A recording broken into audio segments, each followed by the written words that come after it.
आज बहुत ही पुनीत कार्य का इस वर्ष का शुभारंभ हो रहा है। पौधारोपण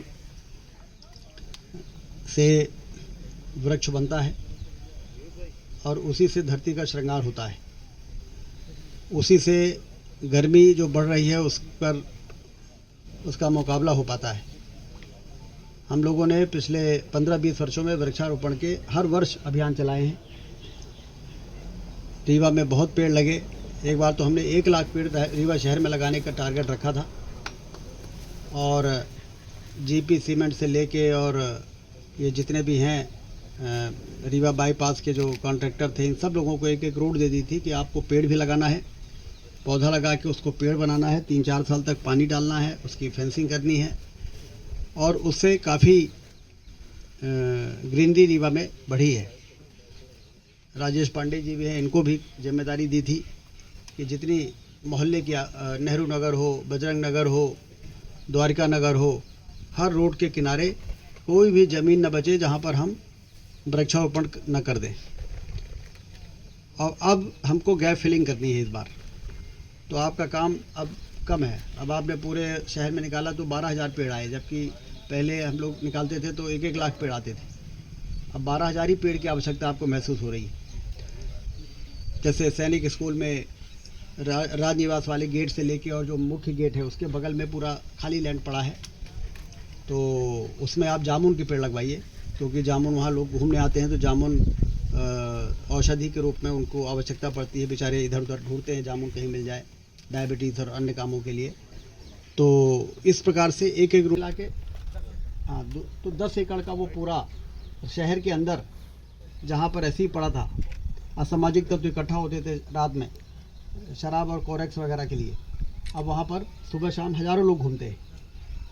लेकिन उसके लिए कितना पेशेंस कि 15 साल पहले पेड़ लगाया, फिर लगातार उस पर नज़र रखी गई और जब वो जंगल बन गया तो पाथवे बना दिया, ओपन जिम लगा दिया, चबूतरा योगा का बना दिया। अब वहाँ पर सवेरे शाम हज़ारों लोग घूम रहे हैं।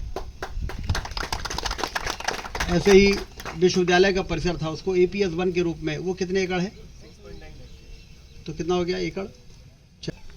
ये ऑक्सीजन का एरिया बन के तैयार हुआ है। और भोपाल में हमने एकांत पार्क देखा था, तो हमने कहा एकांत पार्क की जगह रीवा में भी बनाना है। आधुनिक पार्क तो हम बना रहे हैं सिविल लाइन पार्क में, वो आधुनिक पार्क है जहाँ सुबह शाम बच्चे जाएंगे तो दौड़ेंगे। जैसे विवेकानंद पार्क कितना छोटा है, लेकिन वहाँ जब 10 बजे रात को निकलो तो 200 लोग परिवार सहित अपने अपने मगन रहते हैं। तो हमने कहा कि जब इतनी छोटी एरिया में इतने सारे लोग आनंद ले रहे हैं तो यदि बड़ा कर देंगे तो हज़ारों लोग लेंगे, तो इसलिए फिर सिविल लाइन पार्क बनाया। अब वो 10 एकड़ में बना है और हार्ट ऑफ द सिटी में। अब कोई ये नहीं कह सकता कि रीवा में अच्छा पार्क नहीं है, और नहीं तो पहले लोग कहते थे रीवा में कोई पार्क ही नहीं घूमने लायक। तो अब वो शानदार पार्क बन के तैयार हुआ है। और उसमें आपका भी घर शिफ्ट हुआ था ना, बड़े बड़े अधिकारियों को मकान को शिफ्ट कर दिया हमने।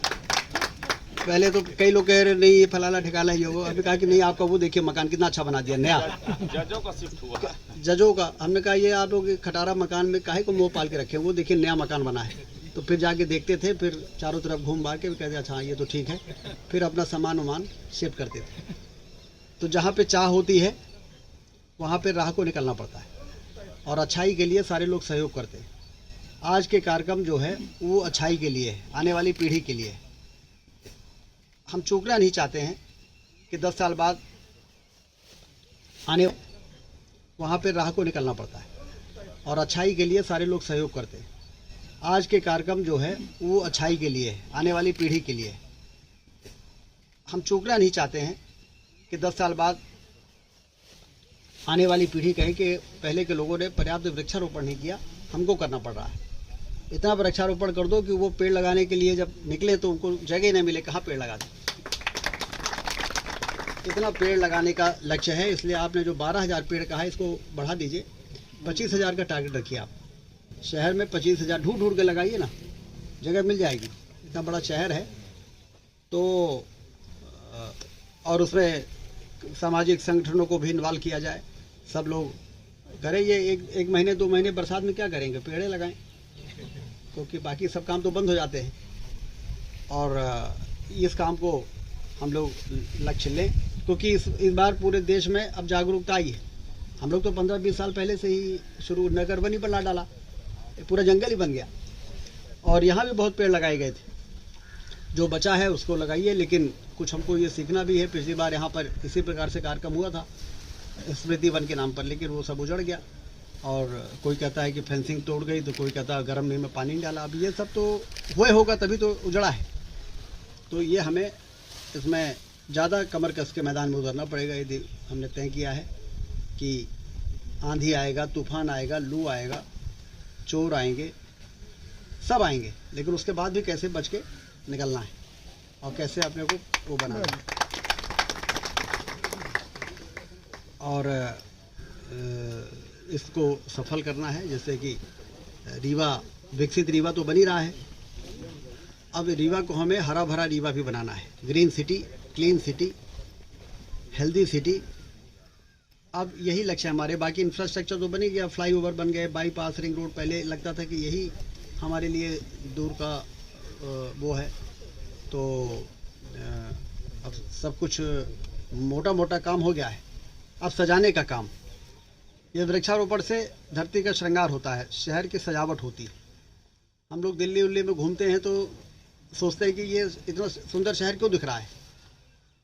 तो क्या ये बिल्डिंग के कारण दिख रहा है कि फ्लाईओवर के कारण दिख रहा है? तो फिर मैं निष्कर्ष पे पहुंचता हूं कि नहीं, ये बिल्डिंग और फ्लाईओवर के कारण ये सुंदर नहीं दिख रहा है। ये बहुत सघन वृक्षारोपण जो हुआ था, उसके जो पेड़ तैयार हो गए हैं, उस हरियाली के कारण ये सुंदर दिख रहा है। तो इसलिए अब हमको सजावट करनी है अपने शहर की। उसके लिए कमर कस के वृक्षारोपण में सब लोगों को अपना योगदान देना है।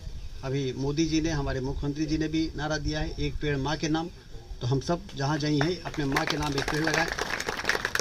और जब उनके नाम पेड़ लगाएंगे तो फिर हमको 1 साल बाद ये कहने की जरूरत नहीं पड़ेगी कि वो पानी क्यों नहीं डाली और वो फेंसिंग निकाल ले गए और फलाना कर गए। क्योंकि वो माँ के नाम रहेगा तो एक भावनात्मक वो रहेगा कि भाई इसको पानी डालना है, इसको पाल के और उसको 2-3 साल में बड़ा कर देना है। एक बार वो बड़ा हो गया तो फिर तो कोई दिक्कत ही नहीं।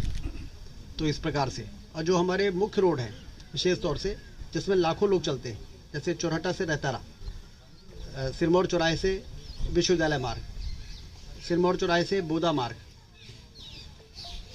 करहिया से नीम चौराहे से करहिया, ये जो रोड, इनमें आप अच्छे बड़े साइज़ के पेड़ लाइए। और रोड साइड में जो अच्छे प्लांटेशन होते हैं, और एक ही स्पीसीज़ के 100 मीटर लगाइए, फिर भले स्पीसीज़ बदल दें। लेकिन ऐसा नहीं कि यहाँ पे नीम लगा दिया, फिर वहाँ पर गुलमोहर लगा दिया, फिर वहाँ पर कुछ लगा दिया, तो वो फिर अच्छा नहीं दिखता है। और इन रोडों को बिल्कुल छायादार रोड बनाना है हमको। लक्ष्य ये है कि पेड़ इतना लगा दें कि जब वो 5 साल बाद, 10 साल बाद बड़े हों तो रोड में सूर्य की रोशनी ना आने पाए।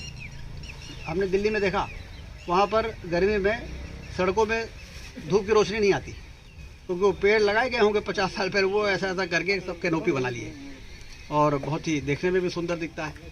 तो इस प्रकार से प्लानिंग करके हम लोग इस काम को आगे बढ़ाएं। सभी को बहुत बहुत शुभकामनाएं।